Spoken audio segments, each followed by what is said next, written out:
پاکستانیوں میں شیر افضل مروت سے شدید اختلاف رکھتا ہوں، لیکن آج انہوں نے ایک ایسی بات کر دی ہے کہ حیران کر دیا ہے۔ انہوں نے کہا کہ ایمانداری کی بات ہے کہ میں نے عمران خان کے پاس آفرز آتی جاتی بہت ساری دیکھی ہیں۔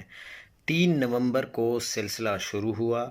علی امین گنڈا پور، رانا ثناء اللہ، محسن نقوی، ایک سیٹ پر مجھے بھی رکھا گیا۔ اس میں اسٹیبلشمنٹ، حکومت، پی ٹی آئی تھے۔ ان کی کوشش تھی کوئی تصادم نہ ہو، اس لیے وہ ہر قسم کے کمپرومائز پر آئے ہوئے تھے۔ اصولاً کچھ چیزیں سیٹل ہو گئی تھیں۔